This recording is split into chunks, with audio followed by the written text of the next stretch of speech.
Namaskar and welcome to Sansad TV. I'm RAJIV and you are watching History Behind Headlines.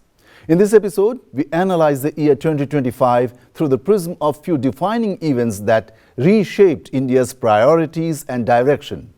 2025 will be remembered as a turning point in India's contemporary journey, not for sudden upheavals, but for the clarity of choices it demanded and the decisiveness with which the nation responded.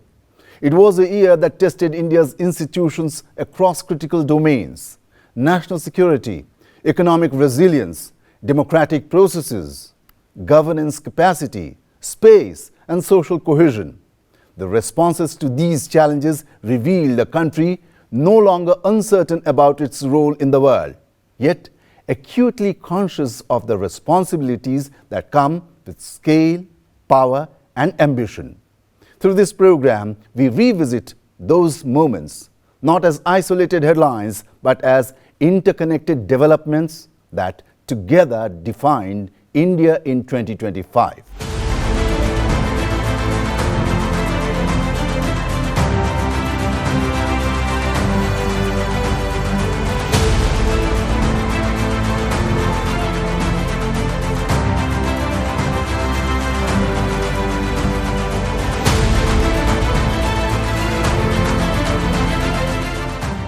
The year 2025 marked a decisive moment in India's national security policy, crystallized in what came to be known as Operation Sindoor.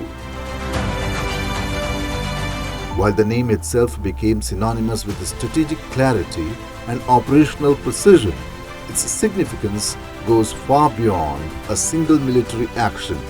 It represented the culmination of decades of evolving military doctrine, reflecting a nation moving from reactive security management to proactive deterrence. Since 1947, India's security challenges have been shaped by geography and history. For decades, the focus was on managing cross-border tensions and maintaining internal stability. However, the rise of cross-border terrorism in the late 1980s introduced a new challenge. While restraint and strategic ambiguity helped avoid regional escalation, they often failed to prevent repeated attacks. The immediate catalyst for change was a brutal terrorist attack in Pahalgam, Jammu and Kashmir in April 2025, targeting civilians in a region seeking economic revival. The attack shocked the nation.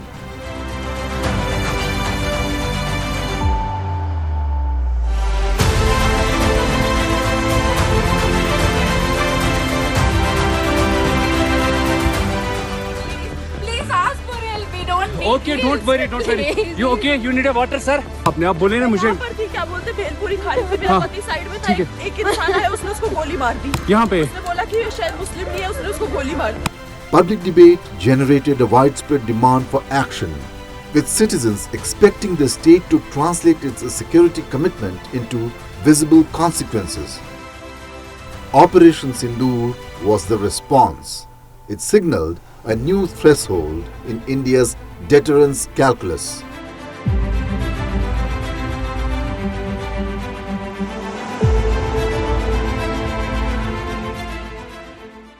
हर आतंकी, आतंक का हर संगठन जान चुका है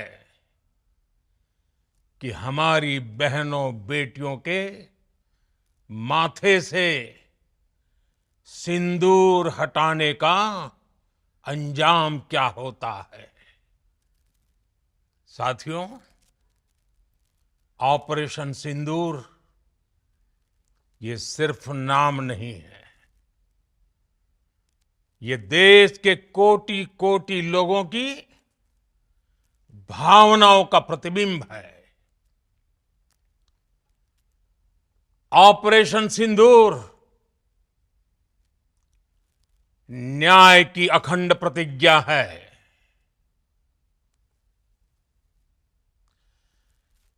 6 मई की देर रात, 7 मई की सुबह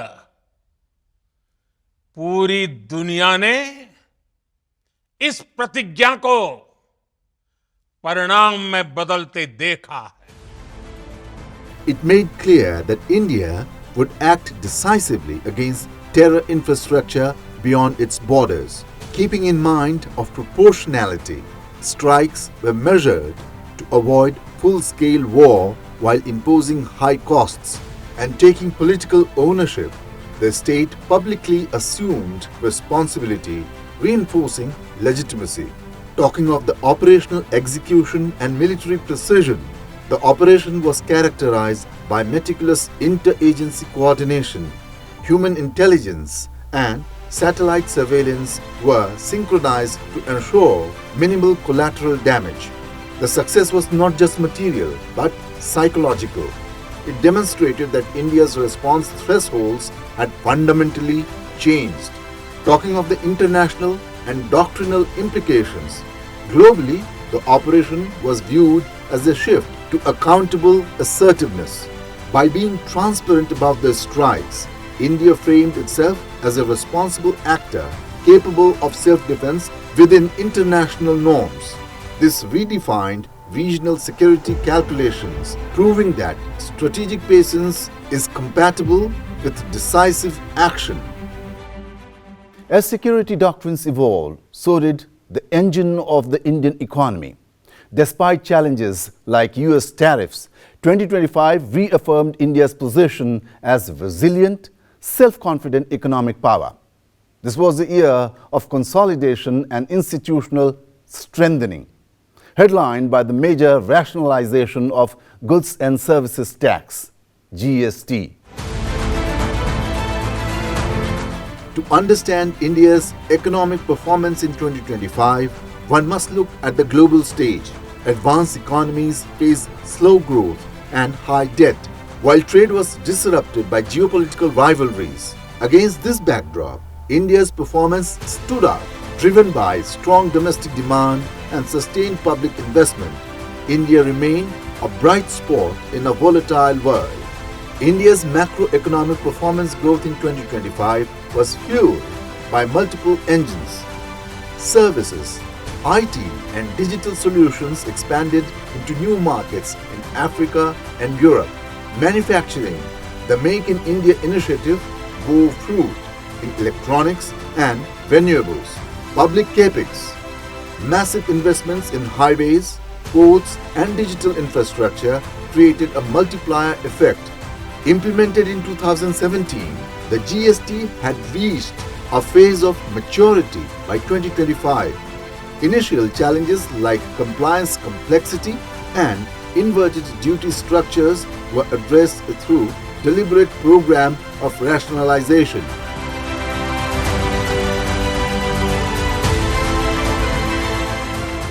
The Honorable Prime Minister actually set the tone for the next generation reforms on the 15th of August when he spoke from the Red Fort. And he desired that we give the benefit to the people at the earliest. He mentioned Deepavali. This reform is not just on rationalizing rates. It's also on structural reforms. It's also on ease of living, so that businesses can do their business of working together with the GST with a great ease. So we have corrected inverted duty structure problems. We've resolved classification related issues, and we've ensured that there will be stability and predictability about the GST. In a major overhaul of the GST regime, the GST Council rationalized the tax slabs, cutting down the earlier four-tier structure of 5%, 12%, 18% and 28% to a much simpler framework with two main slabs, 5% and 18%, effective from 22nd of September 2025. This was one of the most significant tax reforms in nearly a decade. The 12% and 28% slabs were eliminated, and most items previously taxed in these rates were moved. Nearly all 12% items were shifted to 5%, and the vast majority of 28% items were moved to 18%. This helped lower the tax burden on everyday goods and many consumer products. A higher 40% demerit or sin rate was introduced for products like tobacco, pan masala and super luxury goods to balance revenue needs and discourage consumption of harmful products. GST is more than a tax. It is an embodiment of cooperative federalism. By 2025, the system focused on three principles: predictability of revenue for states, equity across regions, and institutional trust through shared data. This demonstrated that economic reform in India is as much about political consensus as it is about technical efficiency. Talking about structural reforms and inclusive growth, beyond GST, 2025 saw the rationalization of labor laws and enhancements in the ease of doing business. Crucially, growth was designed to be inclusive. Through financial inclusion and skill development missions, the benefits of a rising GDP began to permeate beyond urban elites to rural and peri-urban populations. By the end of 2025, multilateral organizations confirmed India's position as the fourth largest economy in nominal terms. This was a validation of a decade of reforms. But it also brought the responsibility to sustain the trajectory amidst climate risks and global trade volatility. If security and economy defined the nation's strength, the assembly elections of 2025 showcase its soul. In the world's largest democracy, state elections reveal the granularity of political accountability. Two pivotal contests, Delhi and Bihar, illustrated the diversity and adaptability of the Indian voter.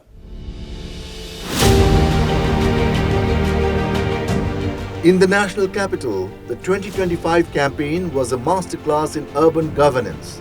Historically, Delhi has seen tensions over jurisdiction between the union and the state. However, by 2025, the voters' focus had shifted to tangible outcomes, such as public health, where expansion of primary healthcare and hospital infrastructure was a key voter concern. In education, quality schooling and teacher recruitment was looked into. Pollution has been a big concern, with electric vehicle promotion and regulation of emissions. As far as transport is concerned, metro expansion and last-mile connectivity was a key voter concern in Delhi. The Delhi results reaffirmed the rise of performance-based politics. Voters prioritized administrative efficiency over ideological polarization, reflecting a mature, media-savvy urban electorate. In the 2025 Delhi Assembly election held on 5th of February, the Bharatiya Janata Party won a clear majority with 48 out of 70 seats, ending the decade-long rule of the Aam Aadmi Party and returning to power in the national capital after 27 years. The AAP secured 22 seats while the Congress drew a blank, marking a significant political shift in Delhi's polity and underscoring a change in public sentiment ahead of the future national contests. In Bihar, there was an interplay of identity and development. Bihar's political landscape remained a complex tapestry of caste alignments and developmental aspirations.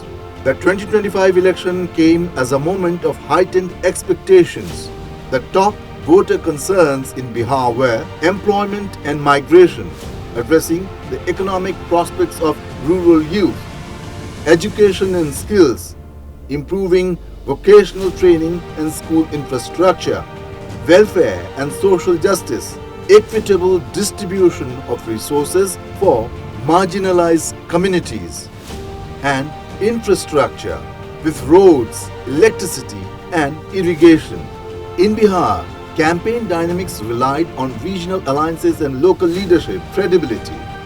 The results prove that while identity remains relevant, it is increasingly being viewed through the lens of Vikas or development.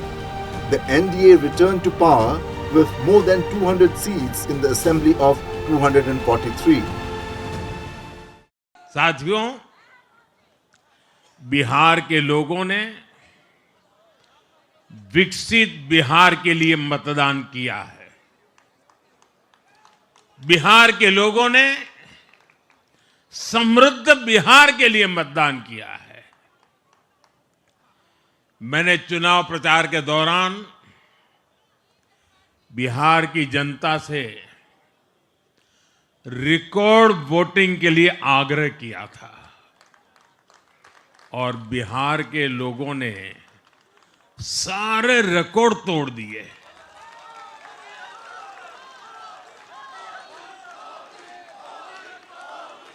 मैंने बिहार के लोगों से NDA को प्रचंड विजय दिलाने का आग्रह किया था।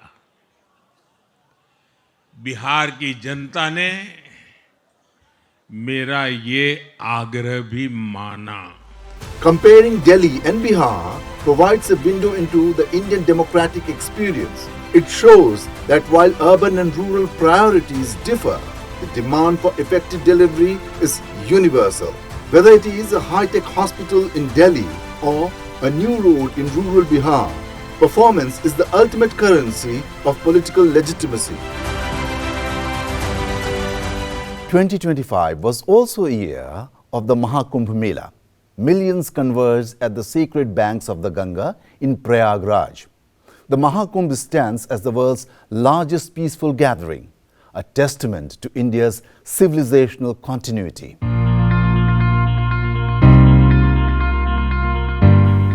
The Kumbh is a millennia-old ritual, yet its 2025 avatar was powered by the latest technology. For the first time, we saw a seamless integration of ancient tradition and smart city logic to manage tens of millions of pilgrims. The government deployed AI-powered crowd management with surveillance drones and real-time monitoring systems, digital health infrastructure where every pilgrim had access to digital health tracking, supported by a network of mobile clinics and high-tech field hospitals. As far as sustainability is concerned, the 2025 Mela prioritized the environment, utilizing solar power units and advanced waste-to-energy systems to protect the sanctity of the river. Beyond the spiritual, the Kumbh was an economic powerhouse. It stimulated the local economy, providing jobs for thousands in hospitality and logistics. हम लोग ये मानते हैं सनातन धर्म इस देश का राष्ट्रीय धर्म है। सनातन धर्म की सुरक्षा में ही भारत के अंदर पल रहे हर मत और मजहब की सुरक्षा भी है और उनका सम्मान भी है और उनका गौरव भी है। और सनातन धर्म की सुरक्षा विश्व मानवता की सुरक्षा की गारंटी भी है। और उसके इतने बड़े आयोजन के साथ भेदभाव तो किसी के साथ नहीं हुआ, किसी के साथ नहीं हुआ। प्रयागराज महाकुंभ में क्रिकेटर मोहम्मद शमी ने भी स्नान किया। मुझे याद है हर जाति मत और मजहब के लोग अगर आए हैं श्रद्धा भाव के साथ तो उन्होंने आस्था की पवित्र डुबकी भी लगाई। More importantly, it acted as a force for social cohesion, bringing together Indians of every caste, region and linguistic background. It proved that India can respect its past while building a safe, high-tech future. While millions sought spiritual elevation on earth, one Indian was making history 400 kilometers above it. 2025 marked the year Group Captain Shubhanshu Shukla stayed aboard the International Space Station.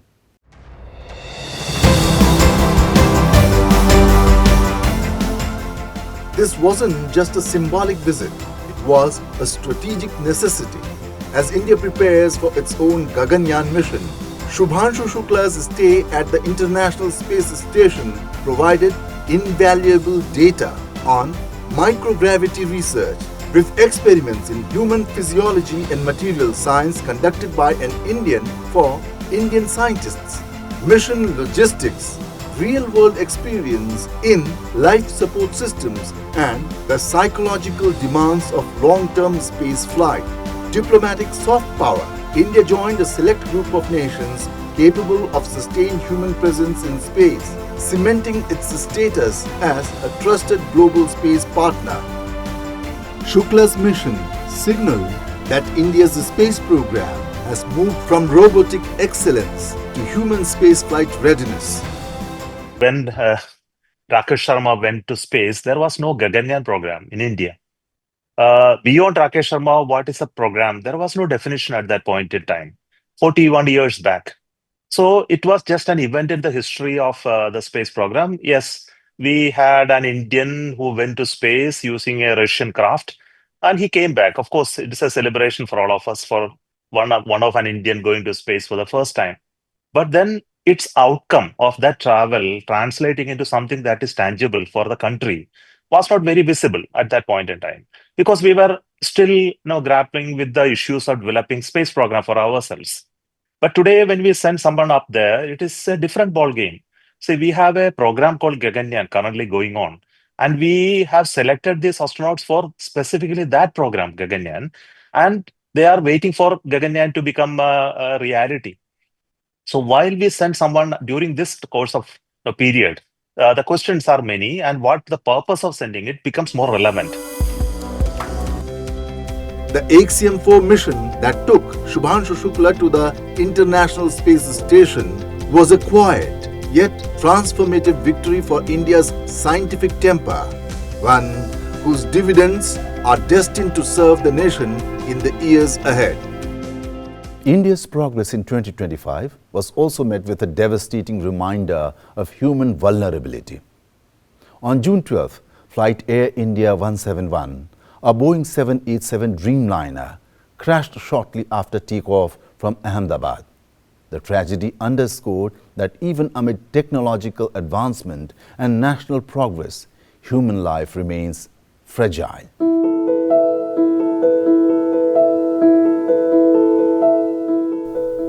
Out of 242 souls on board, only one survived. The aircraft suffered a technical malfunction, crashing near a medical college hostel. The immediate response was a test of India's disaster management. While emergency services reached the site within minutes, the tragedy exposed gaps in urban planning around airport peripheries. Systemic overhaul was the need of the hour.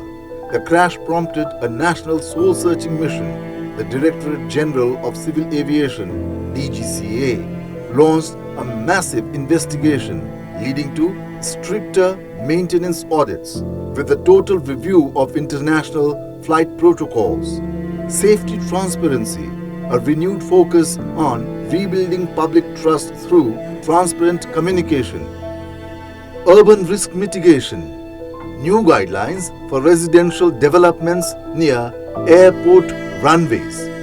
While the human cost was immeasurable, the tragedy catalyzed a non-negotiable safety culture, ensuring that such a disaster never repeats.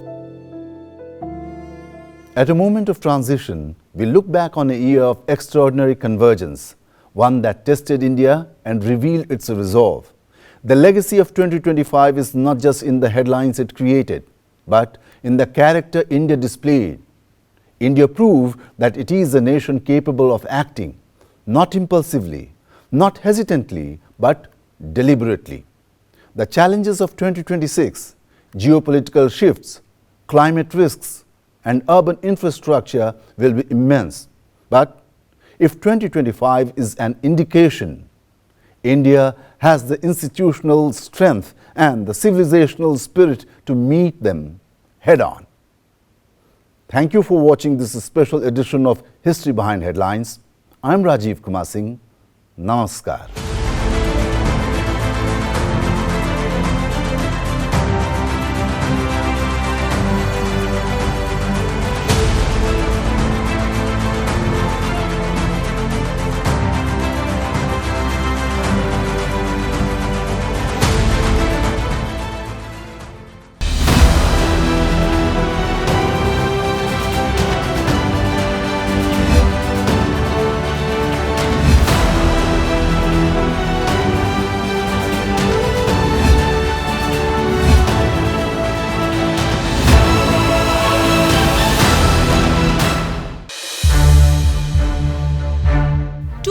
more programs of Sansad TV, subscribe to our YouTube channel and don't forget to like and share them.